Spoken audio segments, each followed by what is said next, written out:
Hey friends, it's Christy. Welcome back to my channel. Today I'm going to be making a card using Lawn Fawn's Happy Harvest, which is one of my favorite Lawn Fawn stamp sets ever. But I'm going to mix it up by stamping out my images in the new Crunchy Leaf ink. This is Copic friendly, so it's a brown ink that you can color with, and it just gives a softer kind of storybook feel that I think is really cool. So I've stamped my images out on some Neenah Solar White cardstock, and I'm going to be coloring with my Copic markers today. But before I get started, I wanted to choose a piece of pattern paper from the Fall Fling 6x6, and I'm going to set that to the side so that I can choose my colors to match. So I'm starting with the Scarecrow, and for him I'm using E51, E53, and E55. I wanted his face to have kind of a burlap look, so I wanted it to be a bit of a darker, dusty brown. So I thought this combination would be perfect. I put a nice deep shadow up at the top with the E55 under his hat brim, and then just colored down with the E53 and E51. And then for the straw that's poking out of his arms and legs and hat, I'm going to use YR21 and YR23. Just a quick swipe of the YR23 first, and then just coloring right over the edge of that with the YR21. Next, I'm going to color in his shirt, and I wanted it to be kind of a soft salmon or peachy tone to match some of the flowers and leaves in that pattern paper. So I pulled out YR00, YR01, and YR02. I'm going to lay in my shadows with the YR02 on the bottom of his outstretched hands, and also in the little center of his overalls. That's where the shadows would be. And then I'm blending upward with the YR01, and then I'll fill in with the YR00 as my highlight shade, since that is where the sun would hit most predominantly. And I didn't feel like there was quite enough contrast. You guys know how much I love contrast in my coloring, so I just went over everything with a second layer. Just on that final layer of the YR00, I never take that lightest shade quite as high. I leave a little bit of that first layer showing. I colored in his nose completely with the YR02, and then I colored in his hat band to match his shirt, except the shading is going to be different since this is a round object, the hat. So the darkest shades are going to be on the outside edge to kind of lift it off the page, and then blending toward the center with the YR02 and then the YR00 for the highlight. For his overalls, I thought I would go with a nice forest green. I thought that that would be something different than the usual jeans. So I'm using YG61, YG63, and YG67. I'm laying in my shadows with the YG67. I did a little bit on the inseam of his legs, and then to accentuate that front pocket, I also added a shadow under that. And then right up at the top of the straps where his head meets his shoulders, I put a little bit of shadow there as well. And then I'm blending out with the YG63 as my mid-tone, and then filling everything in with the YG61. That's going to be the predominant shade on there, because I don't want it to get too dark. I don't want it to exactly match that pattern paper. I want it to be just a bit lighter in tone, but just the same color overall. So it'll match really well, but it'll still stand out separately from that pattern paper.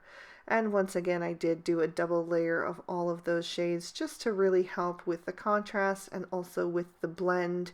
It just smooths everything out and makes it nice and seamless. I'm also going to color his hat to match. Again, like the hat band, I'm going to add the shading on the outside edge, and then right at the top where that little divot is, I'm going to accentuate that with a little shadow as well, just to give it that little crease. So I'm going to color the area below the hat band in the same manner, but then the area above the hat band is going to be just a little bit different because it's a different shape to it, you know.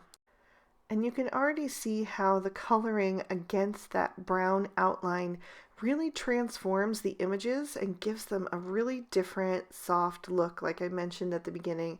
I just think it's really cool and unique. So I'm going to finish off the scarecrow by coloring in his stand with the E55 and E57. And then I'm going to move on to my pumpkins. For those, I'm using Y38, YR14, and YR18. Starting with the YR18, and I'm doing a little bit of shadow in the separated parts that are drawn in there, and then also a little shadow on the top and bottom. So again, because this is a round object, it has to be treated a little bit differently with your light source. So the sun would hit most in the center where it is bowed out the farthest. So all of my shadows are going to come at the top and bottom, and then the highlight will be that center stripe right across the middle of each pumpkin. I'm just going to color the one on screen, and then I will fill in all the rest. And the stems were also colored in with the same grains that I used on his overalls and the hat. So now moving on to the wagon, and I wanted it to be kind of a vintage blue turquoise type color. So I'm using BG10, BG11, and BG13. Starting with the BG13, I'm going to lay in some shadows on both ends. I also put a little bit of shadow around the lip that kind of folds down over the edge at the top there, and then just pulling in from either side, and then softening up when I get to the middle with that BG10. And I just love the way that that color looks against the nice bold orange pumpkins. I think it's really pretty. And I did do a second layer on the wagon as well, just to help with that contrast, since the BG10 and BG11 are quite light shades. Then all that's left to color is my crows. I'm going to use W3, W5, and W7.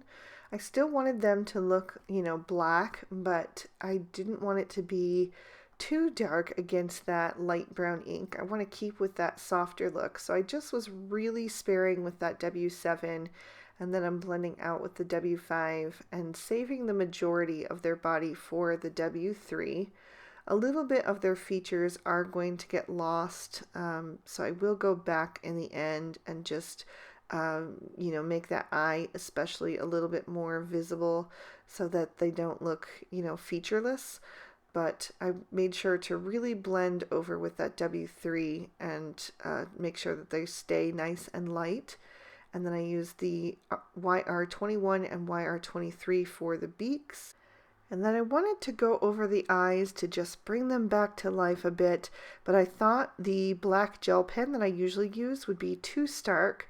So I grabbed my E59 marker and just went over each of those very carefully with a couple little dots to make them nice and bold, and so they really stand out once again. And then I trimmed all of these out with the matching dies. Next, I'm going to work on my background, and I'm going to be blending some distress inks onto a piece of Bristol Smooth Surface cardstock. I wanted to create a very soft sunset sky, so I chose Tattered Rose, Dried Marigold, and Scattered Straw. I'm starting with the Tattered Rose down at the very bottom. Well, not quite at the very bottom, I should say, because I am going to be adding a fourth color in just a little bit. But for now, I'm going to blend upward with the Dried Marigold and just go back and forth over the seams to really blend the transitions. Then I'll add the Scattered Straw up at the sky level. So it's going to be a nice golden sunset color. And just blend off over the transition once again with that Dried Marigold. And then I felt like the Tattered Rose was just getting a little bit lost there, so I decided to add in Victorian Velvet, which will just beef up that pink tone a little bit more. So I'm going to blend that over the bottom, and once again, just go over those transitions like you always have to do with distress inks, just to make everything nice and seamless.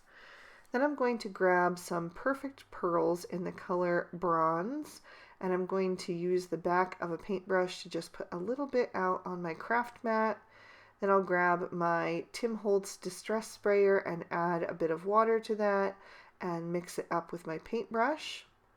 And then I can tap that against my finger to create a nice splatter effect. I want to have some larger and smaller dots, so the closer that you do this, you're going to get larger drops, and then the more you move higher away from it, you're going to get a lot of smaller droplets. So I did both, so I have a nice variety. Then I also created a smaller panel using the dried marigold and the scattered straw. I also sprinkled this with more of that bronze perfect pearls, and then I trimmed this one out with the Lawn Fawn grassy border die. Then I've popped my background into my Misty, and I'm going to stamp out the corn stalks with Bundled Sage Distress Oxide ink. And the reason I chose this is because it's such a thick pigment ink that it will even stamp over that bronze perfect pearls. And then I'm going to insert my grassy border and stamp my sentiment using Gathered Twigs Distress Oxide ink. And I'm using the one that says Happy Harvest. And I love how cleanly these Distress Oxides stamped. Sometimes Distress inks don't stamp that well, especially with sentiments, but the Distress Oxides do. Then I'm going to pop my card base in my Misty and stamp out my additional sentiment and images using Lawn Fawn's Peachy Keen ink. And I did the sentiment that says, "You're amazing," with a couple of leaves and another crow. Now I can begin to assemble my focal panel. I'm going to take the taller grassy border and adhere that flat to the card using some Tombow Mono multi-glue, and then the smaller grassy border with the sentiment I adhered with some foam tape. I also added foam tape to the back of all of my images except one.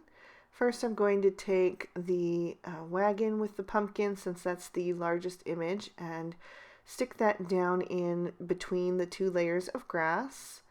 Then I'm going to add my scarecrow. He didn't quite fit because of the foam tape I'd already added, so I just had to snip off a tiny bit of his post, and then I could tuck him back behind there, so he's right in the center of the cornfield. Make sure that he's just in the middle, and then press him down into place as well. Then I'm going to take the larger of the two pumpkins and tuck that between the grasses. And then the smaller of the two pumpkins, that's the image that I'm going to adhere with liquid glue, just overlapping it a bit and out in front. And then I'll add my crows into my scene. So I have the one flying in on the right, and then one standing on the pumpkins on the right, and then one on the pumpkins on the left. Now I've taken my pattern papers and trimmed those down using the Lawn Fawn large stitch rectangle stackables. I'm going to adhere this floral print to my card base to cover it completely. That is a standard A2 size card, so it's 4 1/4 wide by 5 1/2 tall, top fold. And then I'm going to take this orange leaf print and just center that across the middle horizontally.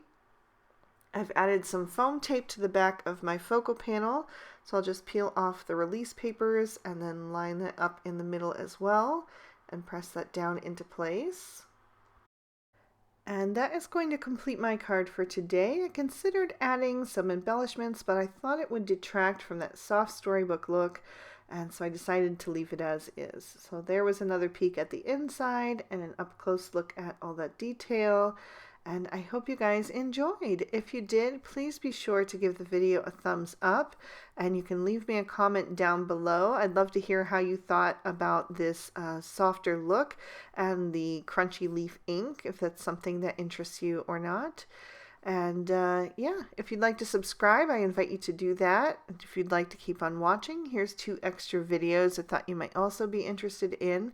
So feel free to click on either one of those. I hope you all have an absolutely amazing day. Bye-bye.